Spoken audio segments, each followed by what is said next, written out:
Let's take a look at one example that has an actual graph so we can sort of see what's happening. Whoops, I have a little typo here. Draw a graph to match the description. F has a negative derivative from negative infinity to 4 and a negative derivative from 4 to 9. So here's 4 right here. We're going to have a negative derivative. We have a positive derivative from 9 to infinity, and we're equal to 0 at x equals 4. Okay, so starting at 9, we have a positive derivative.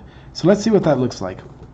From negative infinity to 4 and 4 to 9, we have a negative derivative. But we at 0, at x equals 4, we have a derivative of 0. So that means we need to be flat at x equals 4. So here's what that would look like. We're negative from negative infinity all the way to 9.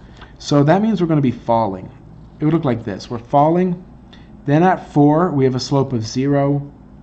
And then we're falling all the way to 9. So that's what this would look like. We're falling. At 4, we have a slope of 0, so we're flat right there. Falling until 4, we're 0. Then we're falling some more until 9. Then at 9, we turn back upwards toward positive infinity. That's one of many graphs, in fact, an infinite number of graphs, that would satisfy this criteria.